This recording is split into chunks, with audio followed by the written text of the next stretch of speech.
So difficult to reflect on the darkest times in your life. Sometimes you got to do that. I was fucked up. I hit rock bottom.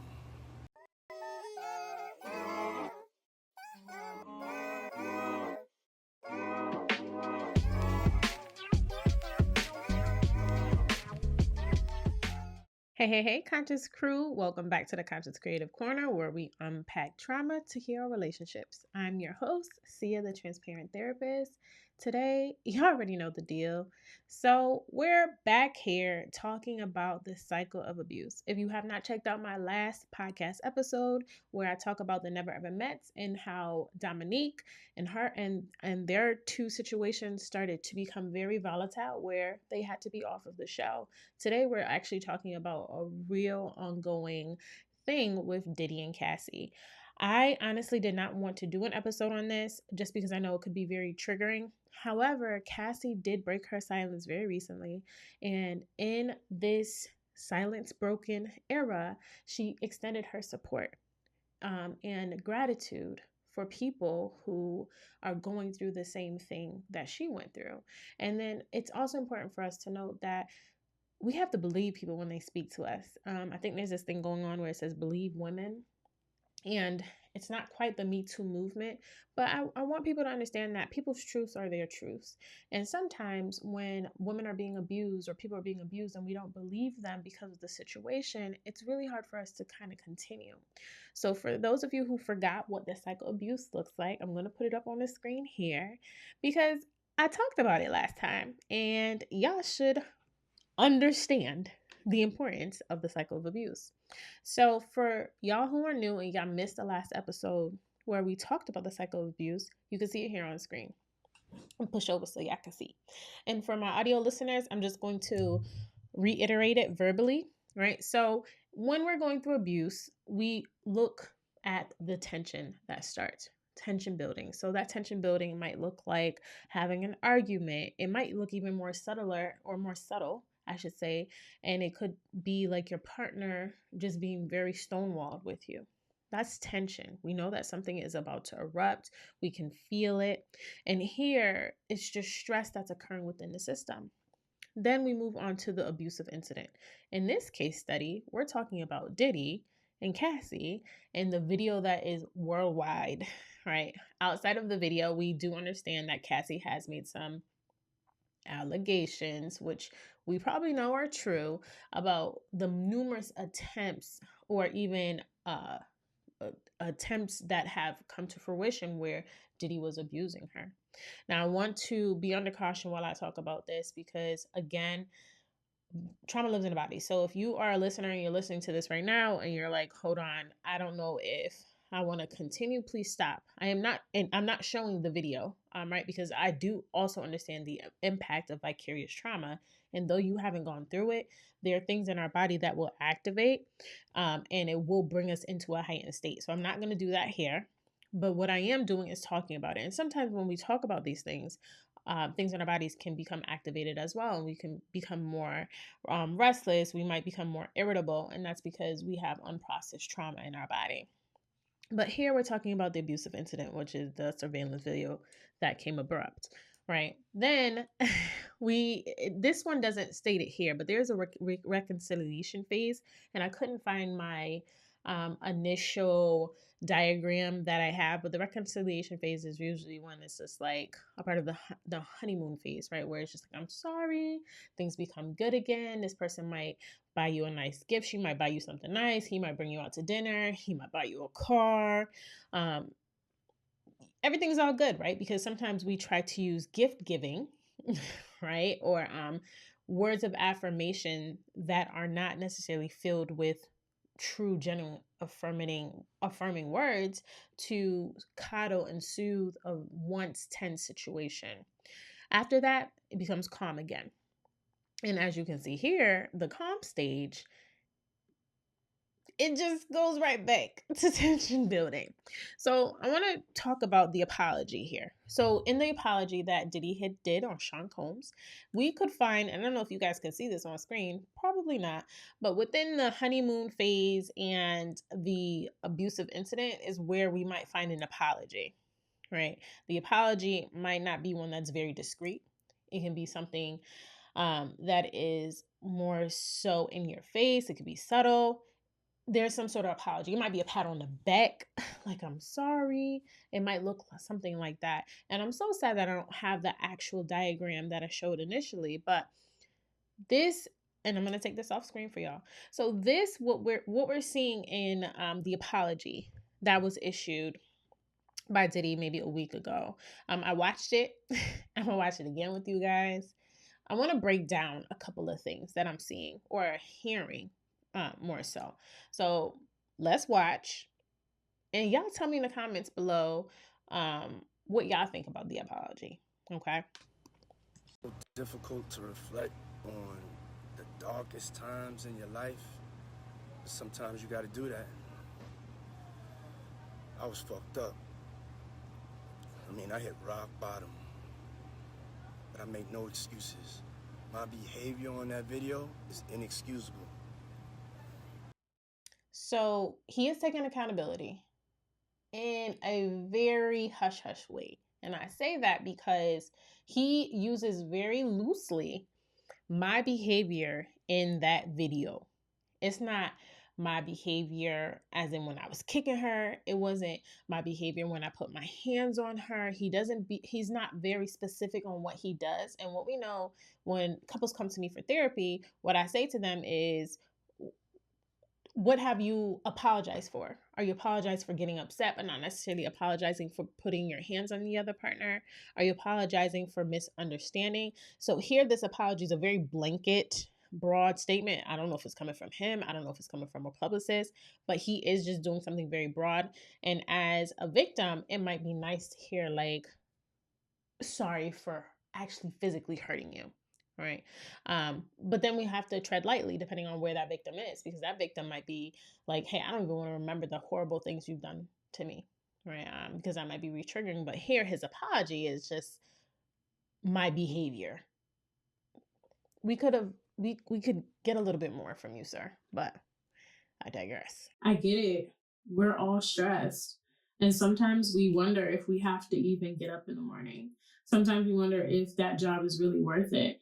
The thing is, I understand these struggles because I hear these struggles with my clients every day. And I thought it would be a good idea to help build a community where we can feel less stressed. So I created the Less Stress community. If you want to join this community, you just text the word stress to 860-401-0207. In the community, you're going to receive 3 texts a week. Yes, 3 texts a week that is going to help elevate your understanding on trauma and how stress affects the body. I'm going to provide you personally prompts that are going to help you reflect. They're going to push you into a space of healing, whether you know that you've gone through trauma or not. You know, I did this because a lot of my clients struggle. And of course, you only see me once a week or maybe twice a month. But I knew it would be very helpful for someone to be able to just use the text that they get to push them through some hard times.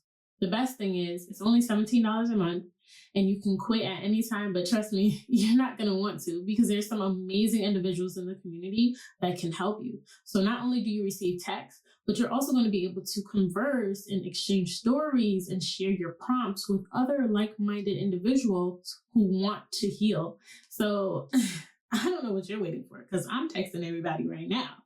Make sure you hit the stress text community or Less Stress text community by typing stress in your phone to the number 860-401-0207, and I'll text y'all inside. I take full responsibility for my actions in that video. I'm disgusted. I was disgusted then when I did it. I'm disgusted now. He talks about this level of disgust. And when we talk about disgust, most times we're talking about someone else. Again, I don't know if this came from him. I don't know if this came from a publicist, but when he's talking about his level of disgust, I'm wondering if he's truly talking about, man, I'm disgusted in that moment, not overall, right? Or I'm disgusted with how I interpreted what you said, but I'm not disgusted for putting my hands on you. And then it makes me feel and think like, wow, Diddy, what happened to you? I don't know this man. I don't know Sean Combs' his history, his family history. I don't know if he witnessed abuse. I don't know if he's been abused himself. But what we do know is trauma lives in the body, and so I can pretty much say that maybe he had a disorganized attachment when he was growing up, right? Maybe he didn't have a stable home. Maybe he saw a lot of people coming in and out of the home. Maybe the struggle was super real where his parents might not have been home. I don't know the history on him, but these are behaviors that we might see where someone can have disgust, but not true disgust for themselves. It's just disgust for the isolated incident. And then some might even say like, hey, this is narcissistic behavior, not the apology, but just what we saw or what we've been seeing. I went and I sought out professional help. Now they're going to therapy, they're going to rehab. He said, I had to go to therapy. I had to go to rehab. We can interpret this one of two ways. We could say, hey, he had, but he didn't willingly go, right? And he only had to go to keep his, whatever is salvageable of his image. It could say, hey, I had to because I knew there's something wrong with me. We don't know. So it's really unclear. Thus far in this apology, it's super unclear. I don't know how y'all feeling. Maybe y'all tell me, did you, is this enough for y'all? And I'm not done. We still got a little bit more, but was this enough? Is this kind of showing you guys how much of how much he cares? Is it showing us if that he truly wanted to go to therapy this whole time, just didn't have the means, which we know he has the means monetarily, or maybe no one ever pointed it out to him other than the victims? And I don't even know if the victim, this is so hard, right? They're not in my therapy office, so I don't know if the victims themselves has said anything. Of course, he's human, so he can see that he's hurting people, but again, very hard, because when someone is super cold, someone is very disconnected from their emotions, or maybe super connected in a way, maybe he's finding pleasure in this. Hearing what the victim has to say is going in one ear and out the other. Had to ask God for his mercy and grace.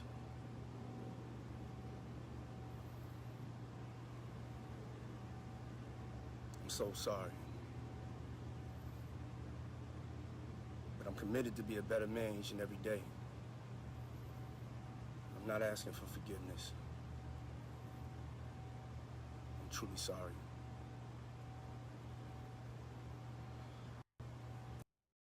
Okay. Yeah, so he is saying that he is truly sorry. He's sorry for what happened. Again, what is it that happened? I'm very interested to hear how he would interpret this. And I'm going to say this, right? Let's say we have two people that go through the same incidents, even biblically speaking, right? People go through the same incidents. There's an account of Luke. There's an account of Mark. There's an account of John, right? Cassie has her account. Diddy has his account.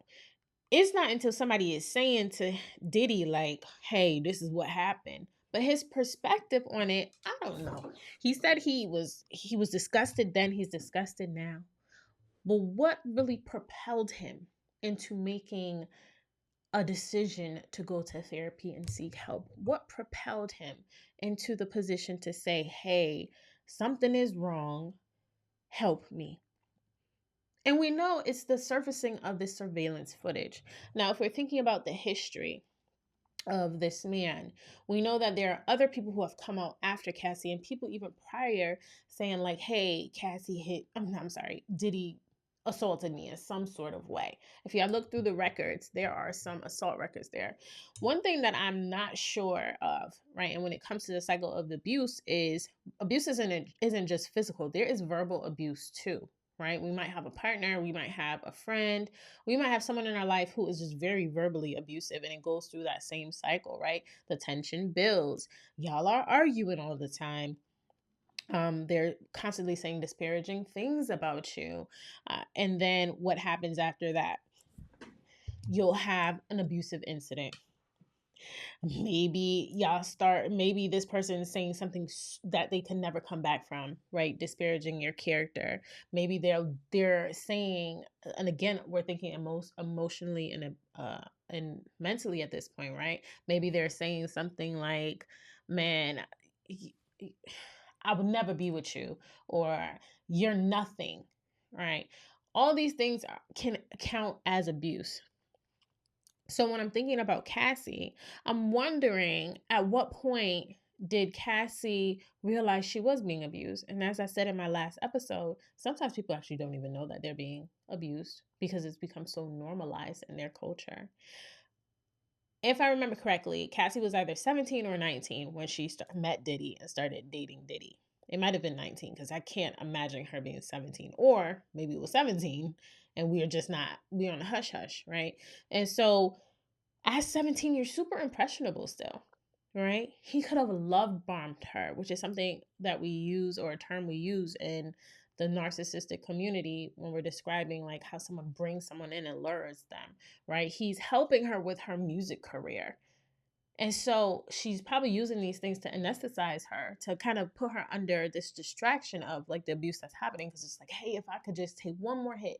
And again, these are my opinions, y'all. These are not facts. Y'all love to check me in the comments. I love y'all for that, right? Help me. But I'm trying to understand, because again, these are not my patients. They're not in my office. But she had to be using something as a distraction to keep on going. Then we also understand victims of abuse can find it hard to leave, right? Because maybe they don't feel it's safe.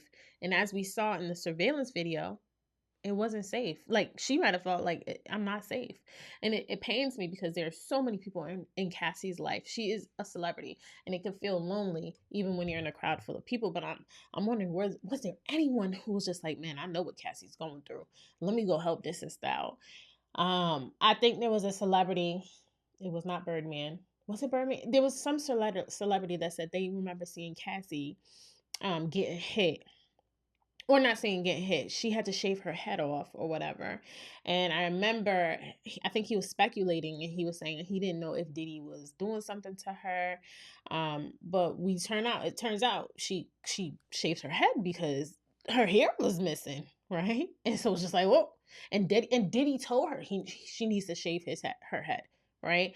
It's like this mind control that comes when we are being abused. It's real. It's severe. And if we cannot get on top of it, we're going to have a world of victims who are then going to seriously normalize these situations. So Cassie comes out, she breaks her silence, and she kind of says this, right? I'm going to put this up on the screen so y'all can read along with me. She puts on her Instagram post, thank you for all of the love and support from my family, friends, strangers, and those I have yet to meet. The outpouring of the love has created a place for my younger self to settle and feel safe now. But this is only the beginning. Domestic violence is the issue. It broke me down to someone I never thought I would become. With a lot of hard work, I am better today, but I will always be recovering from my past. Thank you to everyone that has taken the time to take this matter seriously. My only ask is that everyone open your heart to believing victims the first time. It takes a lot of heart to tell the truth out of a situation that you were powerless in. I offer my hand to those that are still living in fear. Reach out to your people. Don't cut them off. No one should be carrying this weight alone, girl. Yes. This healing journey is never ending, but this support means everything to me. Thank you. Love, always, Cassie. This message really hit me because I think I mentioned very briefly, and I'm not going to get into the story here, but I was in a situation in the past. And I remember I told my best friend, and if you listening, hey, I told him about what was going on, and he was infuriated.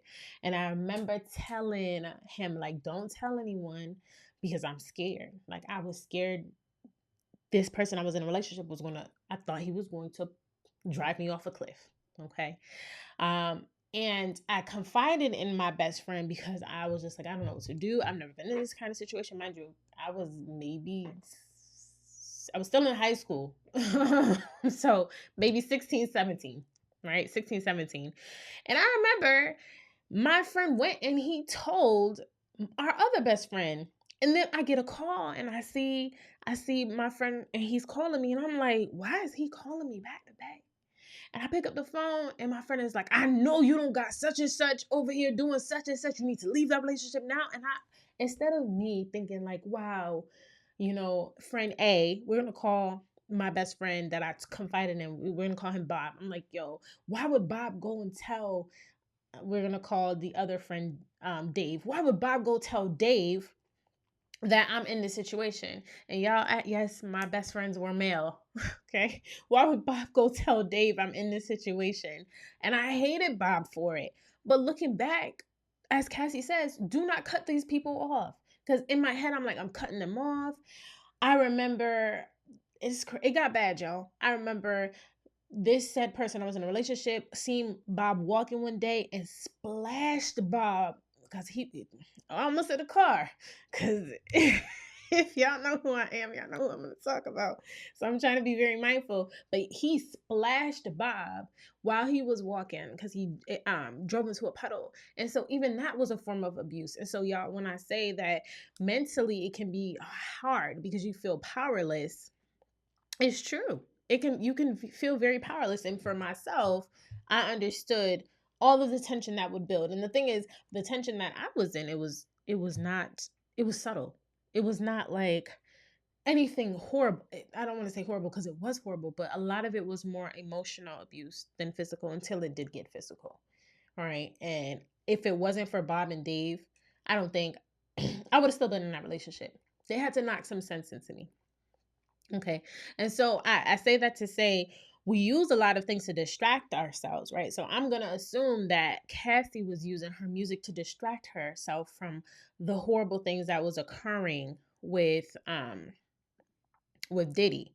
And so even in these times where we know someone is going through something and we're thinking like, well, man, why can't they move through it?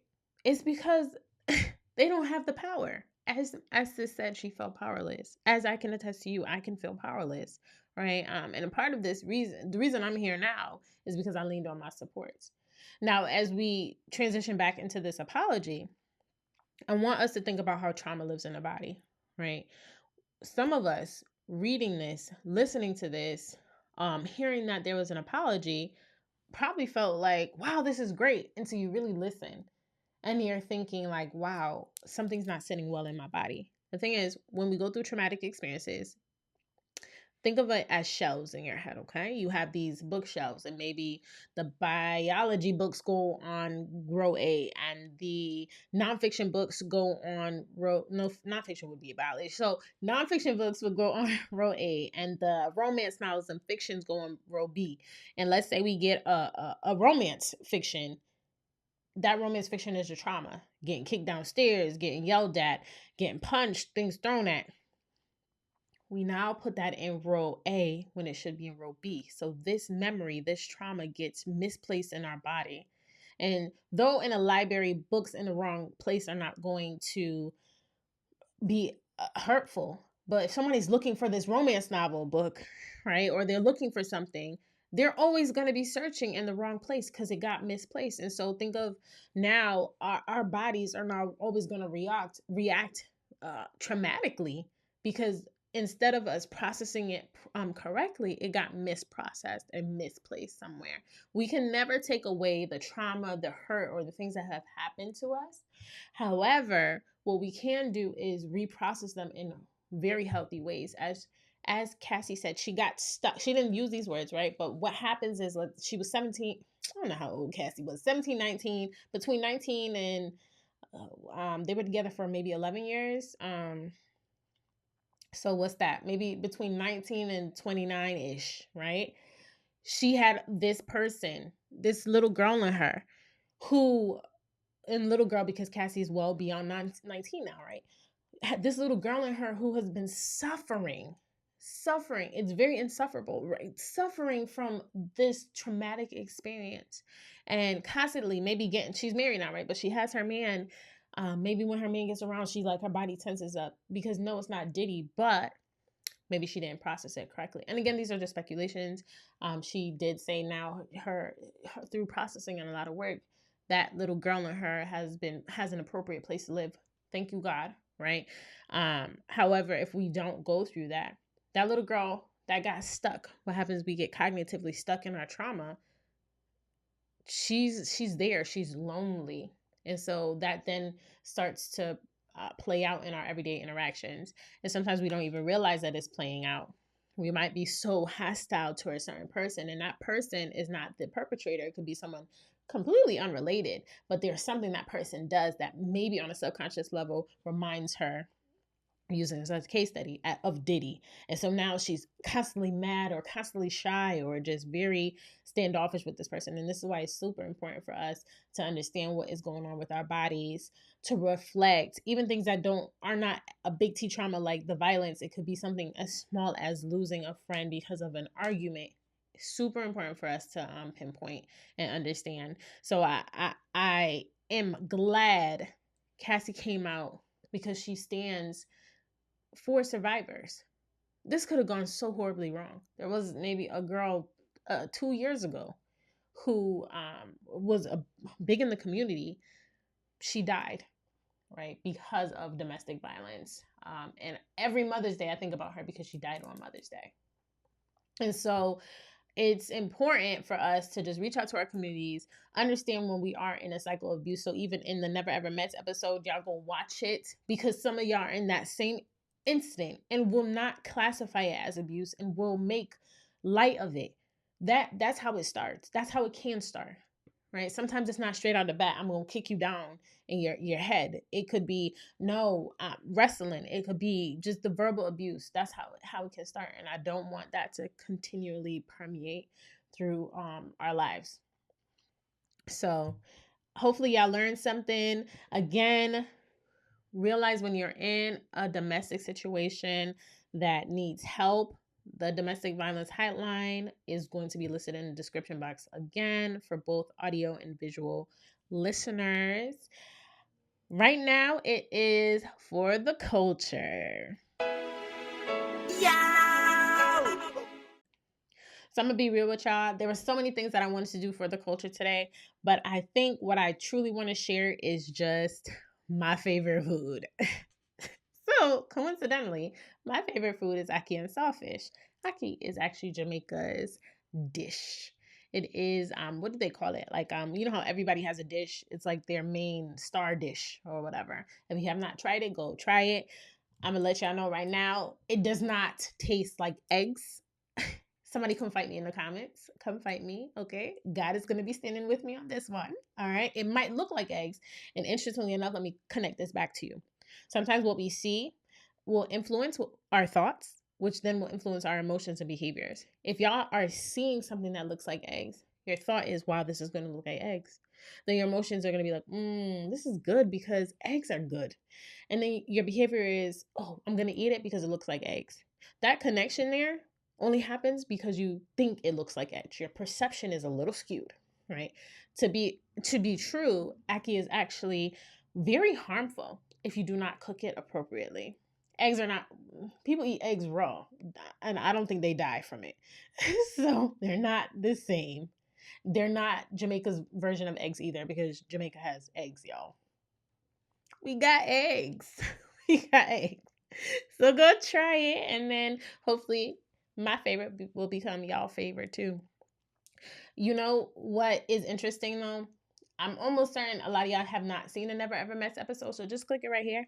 It's gonna come over right here. Just click it, watch it.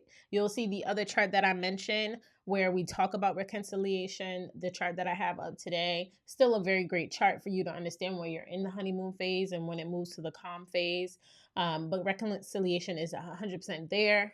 It's the I'm sorry's. It's I didn't mean to. Click the video, watch it, share with a friend. share this video with a friend. And honestly, y'all, just walk good and keep the vibes high. I will see you in the next episode.